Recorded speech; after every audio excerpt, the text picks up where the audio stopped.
Les finances des entreprises de 2025, c'est très compliqué. Globalement, toutes les entreprises de services, quel que soit le secteur d'activité, SS2I, prestation de services pour les entreprises, le B2B, etc. C'est très compliqué. Il y a une baisse de 10% du chiffre d'affaires à peu près. Et a priori, le premier trimestre 2026, et j'attends les données et les datas, c'est pas mieux. On a une baisse, une chute d'activité sur le mois de mars. Et donc, c'est important de maîtriser les finances d'une entreprise. Parce que quand on perd 10% de chiffre d'affaires, ça veut dire que globalement, on a une activité nationale qui est en diminution. Et donc, tout seul, pour aller chercher du chiffre d'affaires, c'est compliqué et donc il va falloir aller chercher des économies. Et dans cette vidéo d'aujourd'hui, je vais vous donner 5 tips significatifs. C'est des dépenses que vous faites, dont vous vous apercevez même pas de la nature des dépenses et que vous pouvez économiser. Vous pouvez économiser des milliers et des milliers d'euros tous les ans.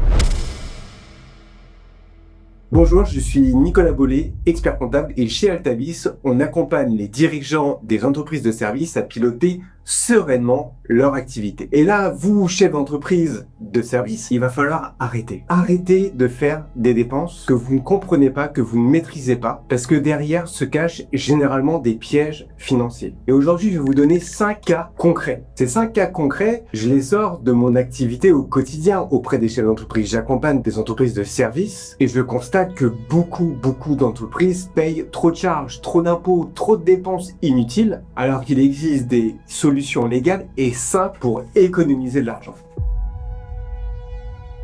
C'est entre 15 000 et 50 000 euros par an. C'est légal, c'est réel, mais personne ne vous en parle, ni votre banquier, ni votre expert comptable actuel. Changez de paradigme. Pour chaque astuce, je vais vous dire comment vous allez pouvoir le faire, quelles sont les conditions pour réussir à atteindre ces économies, et surtout les pièges à éviter. Et vous allez voir, il y a pas mal de pièges sur certains financements, notamment auprès des banques. Alors, à qui s'adresse cette vidéo? Elle s'adresse à toutes les entreprises, mais plus particulièrement aux entreprises de services. Que vous dirigiez une SS2I, une entreprise de propreté, un cabinet d'architecte, un cabinet de conseil, un cabinet de sécurité, de gardiennage, bref, dès que vous êtes dans un modèle économique B2B de service, cette vidéo est faite pour vous. Vous faites au moins 300 000 euros de chiffre d'affaires, vous avez entre 5 et 50 salariés et vous cherchez à optimiser vos coûts sans baisser la qualité de votre accompagnement client et le confort de vos salariés. Sur votre véhicule, que ce soit un véhicule de tourisme 5 places ou un véhicule utilitaire, je vais vous faire économiser 30%. Pour votre trésorerie, vous payez trop cher votre facteur. Je vais vous montrer comment faire pour réduire le coût du facteur. Quand vous êtes implanté en région parisienne et que vous avez plus de 10 salariés, vous payez une cotisation qui s'appelle le versement mobilité. Je vais vous montrer que vous avez peut-être la possibilité d'y échapper. Et puis, il y a toujours le débat, le sujet SRL et SAS. Laissez tomber. Quittez la SAS si vous faites pas de levée de fonds, que vous n'êtes pas en retraite ou que vous n'êtes pas invalide. Vous allez économiser 20 000 euros par an. Et puis, le mécénat. Transformez vos impôts en actions concrètes pour votre entreprise. Le véhicule, que ce soit un véhicule de tourisme 5 places ou un véhicule utilitaire, vous avez plusieurs sources de financement possibles. Soit vous faites un emprunt classique, soit vous faites un crédit bail, soit vous faites une location longue durée. L'emprunt classique, le véhicule vous appartient. Le crédit bail, le véhicule ne vous appartient pas, mais vous avez la possibilité de l'acquérir selon un plan de paiement de redevance. Et vous avez une troisième source de financement qui est la location longue durée. Et là, cette fois-ci, vous n'êtes pas propriétaire, vous n'êtes que locataire et vous n'aurez aucune possibilité d'acheter de véhicule. Alors, regardons ensemble ce cas classique que je vois régulièrement chez mes clients. Et ça, c'est un véritable piège. Alors, je vous parle même pas de la fiscalité, des amortissements excédentaires, de la taxe sur le véhicule de société. Tout ça est extrêmement compliqué.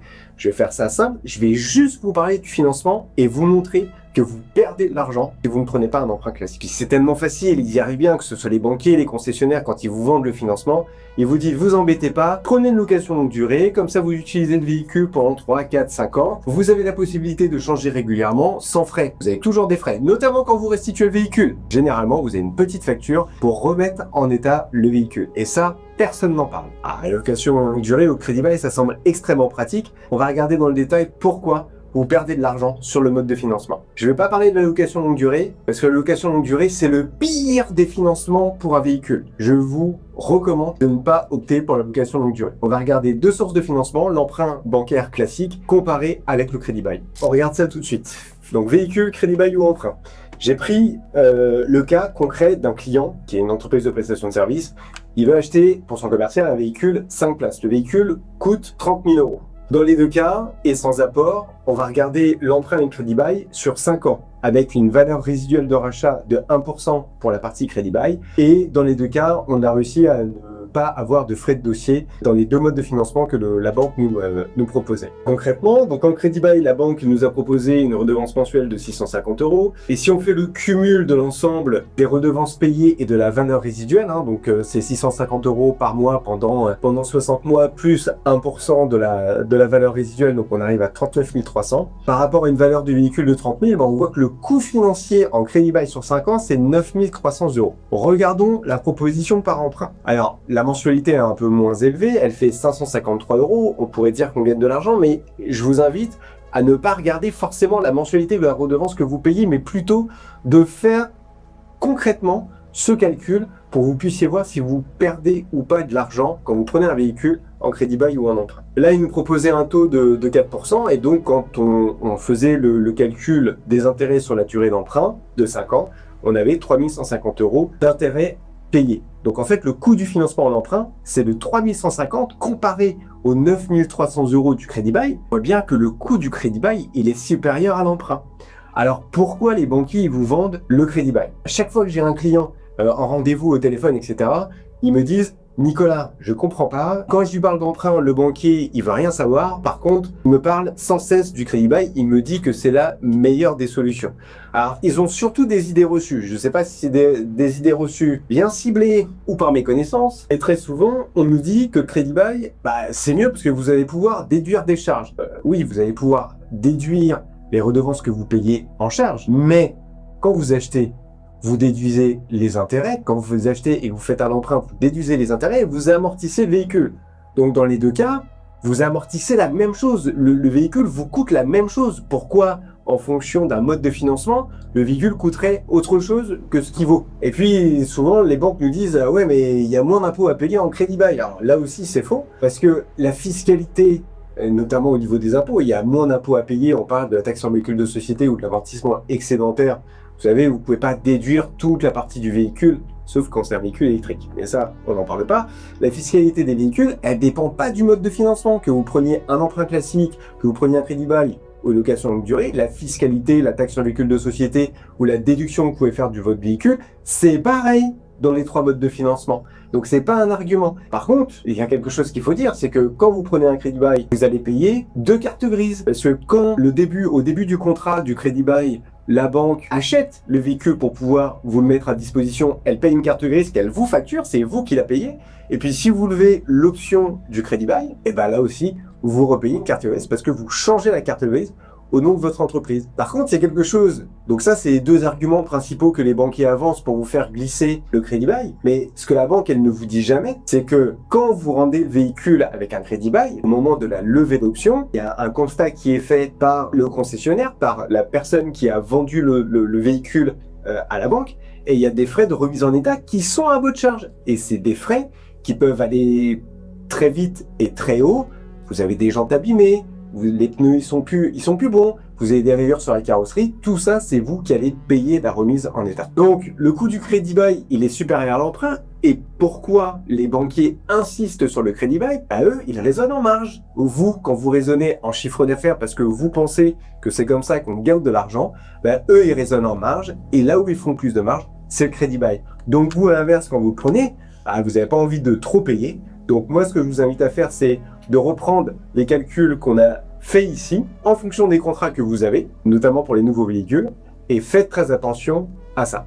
Donc comment vous devez faire? Comment vous devez procéder? Déjà, la première des choses, négocier le prix du véhicule, que vous preniez en achat direct ou en crédit bail. Le crédit bail ou l'emprunt, c'est la source de financement. Le financement de quoi? De l'acquisition d'un véhicule. Et quand on parle d'acquisition, on parle bien sûr des options, ça je sais que vous aimez bien, mais on parle surtout du prix du véhicule. Donc déjà, la première des choses, quand vous allez à la concession automobile, vous négociez le prix, quel que soit le financement que vous allez retenir. Ensuite, demandez à votre banquier une simulation en crédit bail et une simulation en emprunt classique. Surtout, faites très attention, il faut que les deux propositions que la banque va vous faire, elles soient équivalentes, avec apport, si vous y a un apport, mais il faut qu'il y ait le même apport sur les deux financements possibles. ou alors pas d'apport. Les frais de dossier identiques aussi, et surtout la durée d'emprunt et la durée de crédit bail doivent être la même. Parce que si vous avez des différences sur l'apport ou sur la durée des redevances ou de remboursement du crédit, vous ne pourrez jamais comparer le coût entre les deux. Donc c'est hyper important, demandez au banquier dans les simulations qu'il vous donne de mettre les mêmes caractéristiques entre les deux. Et puis prenez pas d'options, prenez pas de contrat supplémentaire, etc. Tout ce qui est entretien du véhicule, passez par votre garage habituel, prenez pas de contrat supplémentaire par rapport à ça. Ah, les conditions pour que ça marche, ils sont très simples, hein. Un crédit bail, c'est un endettement, c'est comme un emprunt. Vous êtes obligé d'aller au bout ou alors vous devez lever l'option en cours de contrat. Dans les deux cas, vous vous endettez. Donc si vous êtes capable de vous endetter pour un crédit bail, le banquier, techniquement, il peut pas vous refuser un emprunt. Parce que si vous pouvez souscrire un crédit bail, c'est que vous pouvez souscrire un emprunt parce que en termes de risque, les deux, ce sont des endettements. Alors l'astuce bonus par rapport au financement du véhicule, ça on vient de le voir, mais c'est surtout la fiscalité. Et l'astuce à l'heure actuelle, surtout pas de prendre une thermique, pas forcément une hybride, mais c'est surtout de prendre d'une électrique. Parce que sur votre véhicule électrique, la taxe sur les véhicules de société, il n'y en a pas. Vous avez la possibilité de déduire plus de votre véhicule sur votre bénéfice, donc d'économiser plus d'impôts par rapport à un véhicule thermique ou à un véhicule hybride. C'était la première astuce et ça concernait les véhicules. Maintenant, on va passer à une autre astuce, un autre sujet qui est très particulier, qui est l'affacturage. Alors l'affacturage, ça fait plus de 20 ans que je me bats contre ce mécanisme de financement, parce que c'est un mécanisme de financement mis à disposition par les banques. Je me bats parce que j'ai tellement vu d'entreprises de services déposer le bilan à cause du factor que je ne peux plus accepter, proposer, conseiller à mes clients le factor. C'est pas possible. Parce que c'est l'arbre qui cache la forêt. Concrètement, le factor, en fait, vous avance l'argent que votre client vous doit. Donc vous encaissez plus vite de la trésorerie, ce qui vous permet d'avoir un petit peu de trésorerie ou d'être à l'équilibre et de ne pas être à découvert. Alors c'est quelque part hyper rassurant, notamment compte tenu du contexte économique actuel, de ne pas être à découvert, mais en fait vous anticipez des encaissements et vous rentrez dans un mécanisme d'anticiper continuellement la trésorerie, ce qui cache clairement votre rentabilité. Si votre rentabilité n'est pas bonne, vous ne le voyez pas, elle est complètement occultée par cette dynamique d'encaisser régulièrement et en avance de la trésorerie. Et c'est pour ça que le factor est l'antichambre du dépôt de bilan, parce que si vous ne suivez pas votre rentabilité et que vous vous dites c'est parfait, j'ai de la trésorerie, je suis pas à découvert, tout va bien, c'est là où vous prenez le mur et ça fait mal. Et je le dis très régulièrement, vous pouvez regarder toutes mes vidéos, arrêtez de regarder votre compte bancaire. Votre trésorerie, c'est pas votre relevé de compte bancaire, la trésorerie, c'est tout ce qui s'est passé avant, c'est votre rentabilité et c'est les délais de paiement de vos clients. Et le facteur, il vient corriger le problème du délai de paiement de clients, mais il vient surtout alourdir la rentabilité de votre entreprise. Et forcément, je constate ça chez mes clients tous les jours, mes entreprises de service, c'est qu'ils ont besoin de trésorerie. Ils sont payés à 30 jours, encore quand tout va bien, 45, 60, voire plus. Vos clients, ils mettent du temps à payer, sauf que vous, vous avez besoin de la trésorerie tout de suite. Parce que entreprise de service, vous avancez les salaires, vous avancez éventuellement un petit peu de matériel, sauf que les clients, s'ils vous payent à 90 jours, effectivement, la trésorerie, c'est compliqué. Mais le facteur n'est pas la solution. Le facteur va vous rendre aveugle de la réalité et quand vous allez retirer le bandeau, vous allez vous prendre le mur. Je vous donne tout de suite l'exemple d'un client qui est une entreprise de service. J'ai fait ça en plus cette semaine. Il fait un chiffre d'affaires de 10 millions d'euros. On parlait de sa rentabilité et de sa trésorerie et il m'expliquait qu'il avait 100% de ses clients au facteur. Ça veut dire que 100% de ses factures passent par le facteur. Et donc, lui, derrière, il perçoit l'argent du facteur. Donc, les impacts, c'est quoi? Déjà, pour 10 millions d'euros de chiffre d'affaires, il y a une partie de l'argent qui permet de garantir la banque, de rassurer la banque et de sécuriser la banque, parce que elle, c'est pas elle qui va prendre le risque, c'est toujours vous qui prenez le risque, même à un contrat de facteur. Donc, il y a une partie des fonds qui sont bloqués. Il y a 100 000 euros de sa trésorerie qui est bloquée auprès du facteur pour garantir le facteur éventuellement des impayés de ses clients. C'est-à-dire que déjà, quand vous souscrivez un contrat de facteur, on vous retire de l'argent. J'ai sorti son bilan, on a regardé son bilan de 2025, et pour un an de fonctionnement de son facteur, on est à 125 000 euros de frais du facteur. Une assistante commerciale sur un an, qui ne ferait pas que ça en plus, qui ne ferait pas que des relances. Mais si on regarde, d'un côté j'ai le facteur, pourquoi je prends le facteur? Parce que les clients ne me payent pas en temps et en heure.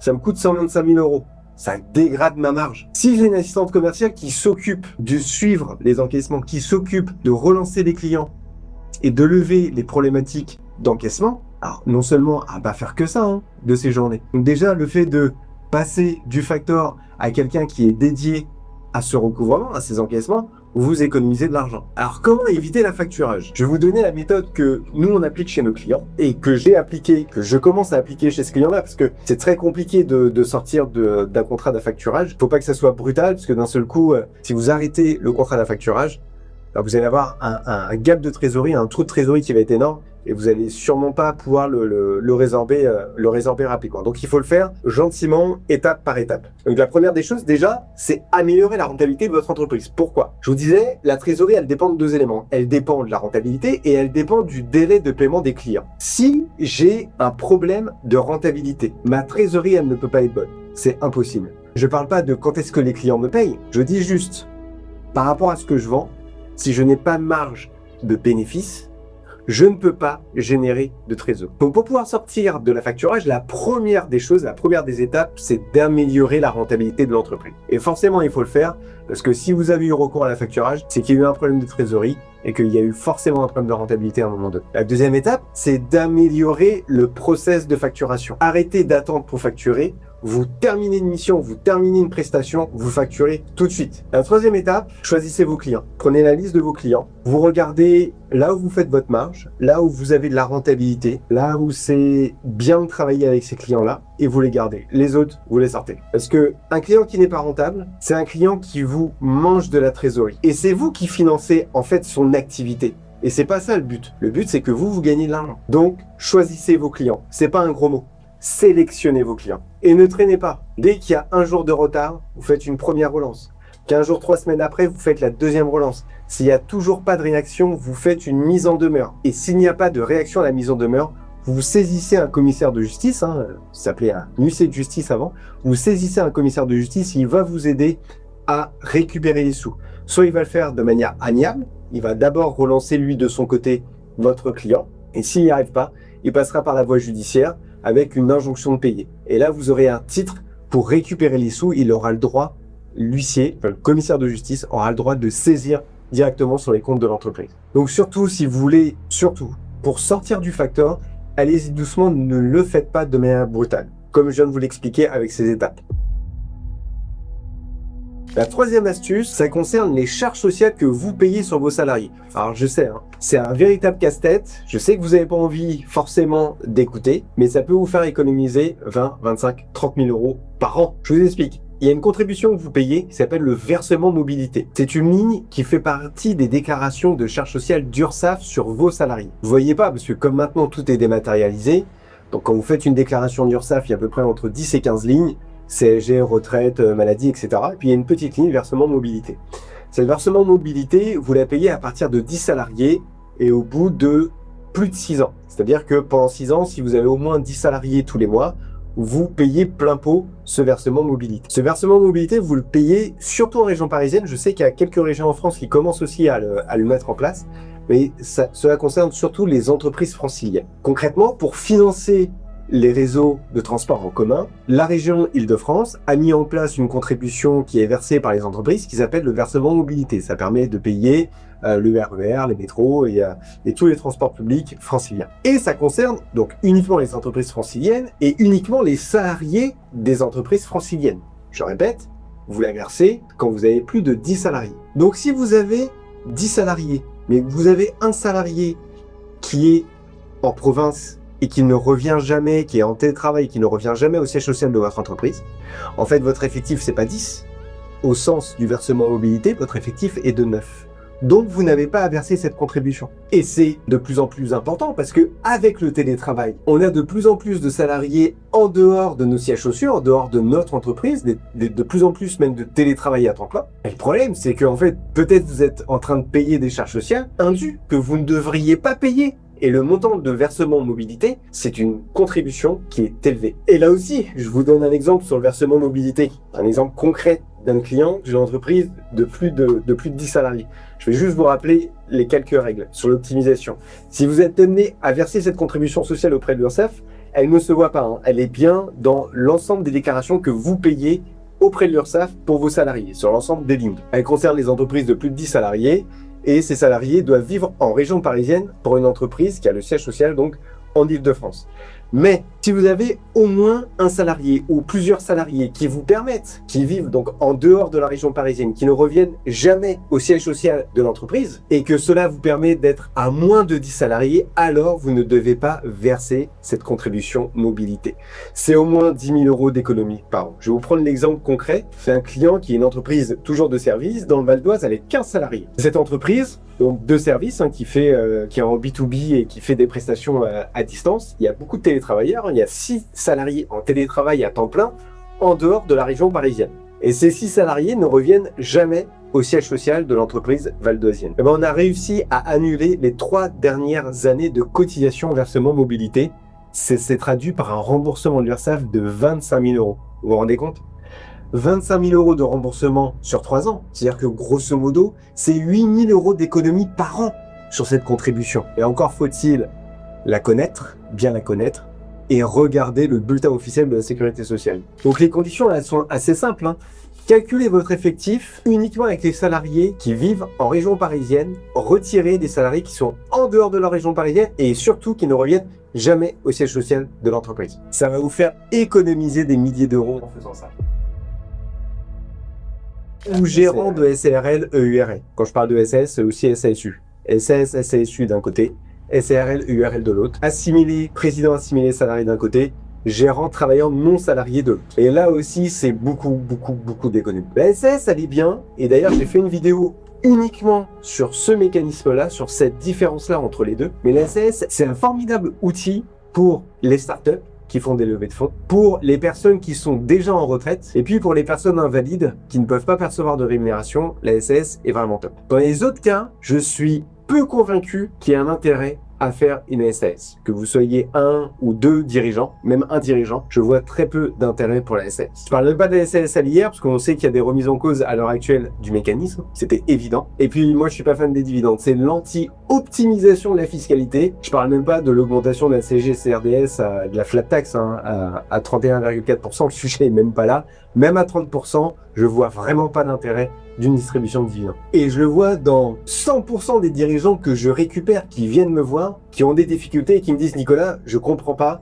j'y arrive pas dans mon entreprise ». Déjà, la première des choses, c'est le statut juridique. Votre expert comptable actuel, il vous dit « Ah, c'est simple, c'est flexible, c'est sécurisé, il n'y a pas de problème avec l'URSSAF, etc. etc. » Vous allez voir pourquoi je vous ai fait un comparatif entre la SARL et la SAS, très simple à comprendre. Dans les deux cas, j'ai pris un salaire net de 3 000 euros. Autant comparer ce qui est comparable. C'est comme le véhicule, n'oubliez pas. En SARL, pour 3 000 euros de salaire net, vous allez payer à peu près 1 350 euros de cotisation. Quand en SAS, vous payez 2 700 euros. Vous payez le double de cotisation. Globalement, pour un salaire net de 3 000 euros par mois, c'est 16 200 euros de plus en SAS. Et puis, comme je vous l'ai dit à l'instant, je ne conseille pas les dividendes parce que je ne vois pas l'optimisation. Je n'ai jamais vu l'optimisation des dividendes. Pour une rémunération, vous n'avez pas de couverture sociale, ça coûte plus cher, que ça soit en SAS ou SARL. Vraiment, moi je suis pas fan des dividendes. Je vais vous faire la comparaison entre les deux statuts, SARL et SAS pour un artisan, et je vous ferai le cas concret d'un client qu'on a fait cette année. Dans les deux cas, SARL et SAS, on a pris un salaire net de 3 000 euros par mois. J'ai pris le même dirigeant, donc il doit acquérir 173 trimestres, il est né le 1er mai 1990 et il débute son activité en 2011. On a regardé quelle serait sa pension de retraite en SARL et quelle serait sa pension de retraite en SAS compte tenu de ses éléments. Et bien en SARL, il aurait droit à une retraite de 1 884 euros et en SAS, il aurait droit à une retraite de 2 072 euros. Alors oui, c'est un peu plus de retraite en SAS si c'est toute sa carrière. Il est né le 1er mai 1990, il commence son activité en 2011, et il va jusqu'au bout de sa carrière sans SARL, ça lui donnerait 1 884 euros de retraite, soit toute sa carrière en SAS, et ça lui donnerait 2 072 euros de retraite. Allez, grosso modo, on est à peu près à 15% de plus en SAS, avec 10% de plus en SAS. Sauf que vous avez payé 100% de cotisation en plus. Donc, où va l'argent? Il est où le retour sur investissement? Vous payez 100% de cotisation en plus pour 10% de retraite en plus. Allez, faites des économies. Et Jean, il a fait des économies électricien. Il a 40 ans, il a une rémunération nette de 4 130 euros, il a une tête boîte, il a une trentaine de salariés. Il va partir en retraite le 1er juin 2047 et il a encore 22 ans à travailler. Concrètement, on a fait l'étude, on a récupéré son relevé de carrière, on a analysé son relevé de carrière et puis on lui a dit, écoute, si tu restes comme ça en SAS jusqu'au 1er juin 2047, voilà quelle va être ta retraite. Par contre, si tu passes en SARL, voilà quelle sera ta retraite et donc combien tu économises. En SARL, il va avoir 552 € de retraite. Et puis là, en SAS, dans ce cas de figure, compte tenu de sa carrière déjà acquise, parce qu'il a 40 ans, il s'est passé des choses avant, il va avoir 526 € de retraite. Donc en plus, le fait de passer en SARL, il va avoir un chouïa plus de retraite, mais surtout, il va économiser 20 000 € de cotisation par an. Ça veut dire que jusqu'à la fin de sa carrière, il va économiser 440 000 € de cotisation pour une même rémunération, pour une même pension de retraite. Et tout le reste est identique. Je vous renvoie à la vidéo que j'ai faite sur la SARL et la SAS. Le statut social est identique, à la différence près de 2 éléments. La retraite, mais on vient de voir que ce n'était pas un sujet. Et en SARL, vous n'avez pas de protection sur les accidents du travail. Donc je vous conseille de contacter votre assureur si vous vous transformez et de prendre un contrat de prévoyance en cas d'accident de travail. Donc on voit bien que en termes de protection sociale, la SARL équivaut à quelques détails près la SAS, mais elle ne justifie en rien l'écart de cotisation qu'il y a entre les deux. Bon, je pense qu'à un moment donné, ils vont revenir sur cet écart. Pour l'instant, tant qu'ils ne sont pas revenus dessus, on peut profiter de quelques économies, comme je vous l'ai dit en introduction, compte tenu du contexte économique. Donc, transformez-vous en SARL, que vous soyez seul ou à 2 associés, transformez-vous en SARL. Alors, les conditions pour que ça fonctionne, le passage en SAS et SARL. Que vous soyez seul ou à 2 associés, vous pouvez passer en SARL et tous les deux, vous allez pouvoir bénéficier du même statut de travailleur non salarié, donc vous allez pouvoir économiser sur les 2 salaires. L'exemple que je vous ai donné, c'est pour une seule personne, mais si vous êtes plusieurs, vous démultipliez les économies. Ça marche si vous versez une rémunération régulière et que vous n'êtes pas dans une logique, je prends une petite rémunération et je prends tout en dividende. Comme je vous l'ai dit, moi je suis pas fan. Faites ce que vous voulez, mais ça fonctionne si vous prenez une rémunération régulière. Et puis, si vous ne faites pas de levée de fonds, parce que si effectivement vous êtes en mode start-up et que vous avez besoin de sous, vous allez lever des fonds auprès d'investisseurs, vous ne pouvez pas vous transformer en SARL parce que les statuts ne seront pas adaptés à l'opération. Donc, restez en SAS, vous ne ferez pas d'économie. C'est pas grave. On vient de voir déjà 4 astuces pour économiser de l'argent. C'est des astuces concrètes. Je vous ai donné des exemples concrets. Le véhicule, l'affacturage, les charges sociales sur vos salariés, votre statut social à vous. Et là, on va voir le dernier. C'est un peu la cerise sur le gâteau. Ça peut vous concerner directement et ça peut véhiculer une bonne image pour votre entreprise. Le mécénat, concrètement, ça va vous permettre de réduire la facture de votre impôt sur les bénéfices, de votre impôt sur les sociétés. Par exemple, vous faites 100 000 € de bénéfices, vous n'avez pas le taux réduit d'impôt et vous payez plein pot, vous payez 25%, vous payez 25 000 € d'impôt. Et si je vous disais que pour 100 000 € de bénéfices, vous pouvez réduire drastiquement le montant de votre impôt sur les bénéfices. Concrètement, le mécénat, c'est des dons que vous faites à des associations qui ont été reconnues d'utilité publique. Alors, vous avez une liste sur Wikipédia qui vous permet de connaître un peu la liste de ces associations reconnues d'utilité publique. Vous pouvez faire des dons plafonnés. Soit c'est 0,5% de votre chiffre d'affaires annuel ou 20 000 €. Donc il faut prendre le plafond qui est le plus intéressant pour vous et vous pouvez verser jusqu'à 20 000 € de dons à une association reconnue d'utilité publique. Soit c'est parce que c'est une association qui vous tient à cœur, soit c'est une association qui vous permet aussi de véhiculer une image pour votre entreprise de mécène. Concrètement, ça fonctionne comment? Si vous faites un don de 10 000 € à une association reconnue d'utilité publique, vous allez bénéficier d'un crédit d'impôt de 6 000 €. Ce crédit d'impôt, vous allez venir directement le mettre en moins de l'impôt à payer. Si je vous reprends l'exemple de 100 000 € de bénéfices, 25 000 € d'impôt, c'est-à-dire que dans les 100 000 € de bénéfices que vous avez, si vous aviez fait un don de 10 000, c'est pas 25 000 € d'impôt que vous allez payer, c'est 19 000 € d'impôt que vous allez payer. Ça veut dire que le don de 10 000 € que vous faites, avec le crédit d'impôt de 6 000, il ne vous coûte que 4 000 € alors que vous avez sorti 10 000 €. C'est un levier qui est énorme en termes de fiscalité et qui est énorme en termes d'image pour votre entreprise. Et c'est assez simple. Vous faites un don, l'association qui a reçu le don doit vous fournir un formulaire CERFA rempli qui permet de justifier le fait que vous avez versé un don à cette association reconnue d'utilité publique.